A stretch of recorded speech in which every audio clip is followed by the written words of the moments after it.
ARachel Cullen's struggle with mental health started aged just 4. After a lifetime of self-doubt, I finally believed in myself, says the charity worker, 39, plagued by anxiety and depression since childhood. For Rachel, the simple act of holding the medal in her hand was a sign that she really could achieve anything. Rachel lives in Halifax, West Yorkshire, with her husband Gavin, 42, who works in banking, and her daughter Tilly, 7. Her struggles with mental illness began when she was 4 years old. My mum suffered with mental health problems too, and some of my earliest memories involve feeling anxious and low, she says. I had a constant feeling of being lost and I didn't know why. As a teenager I was withdrawn, insular, and always felt very uncomfortable about my body. I turned to food for comfort and was very sedentary. I would eat, put on weight, and feel even worse. After leaving school, Rachel started a law degree at Hull University but dropped out after 2 years. Law wasn't right for me, but it was what I thought I should do.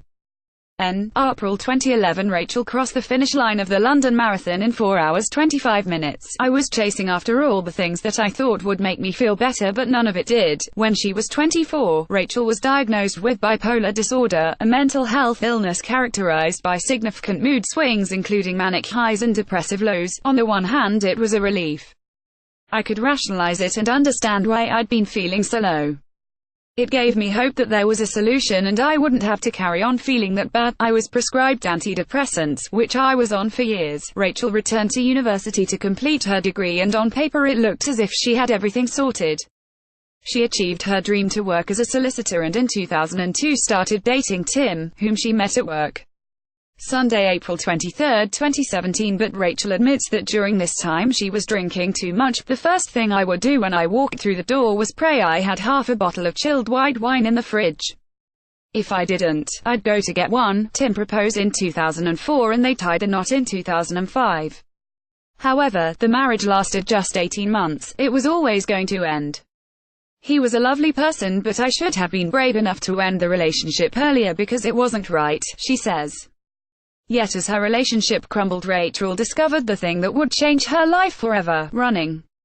ARachel has now run the London Marathon 5 times and this year will take on the Boston Marathon. I realized that the only time I enjoyed each day was my 1-hour lunch break when I went to the gym. I'd slowly built up a base level of fitness and realized that the post-workout endorphins were making me happy. Running made me feel alive and free from the demons that had been with me since I was a child. Spurred on by how good she felt being fit, Rachel gave up her career in law to become a personal trainer. For the first time I felt good.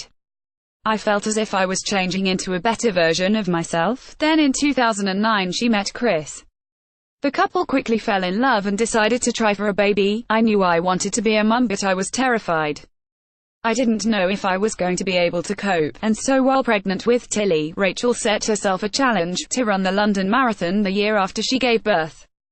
The goal seemed so vast, but I thought if I could cross the finish line, it would mean I was mentally and physically strong enough to be a mum, she says. Rachel gave birth to Tilly in September 2010 and just a few weeks later began to train for the 26.2-mile race the following April. I had no idea what I was doing. I was wearing the wrong kit. It was farcical. But over those 7 months I began to show myself what I could achieve. I found I had a mental and physical strength I didn't know was there.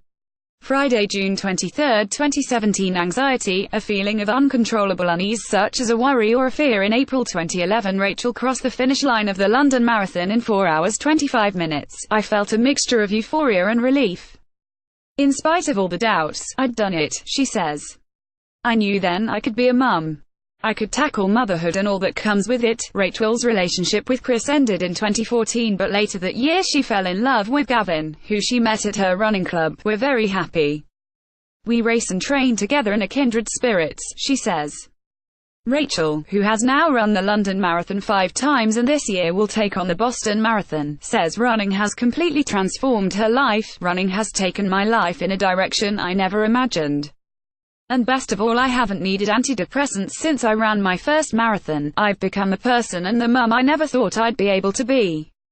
I've achieved things I never thought possible. Yes, I still have wobbles and at times feel myself struggling, but I'm able to manage my way through it now. It's an ongoing battle and there is no finish line, but I'm enjoying the race. To order a copy of Running for My Life by Rachel Cullen. Blink Publishing, £12.99. Call the Express Bookshop on 01872 562 310 or visit expressbookshop.co.uk.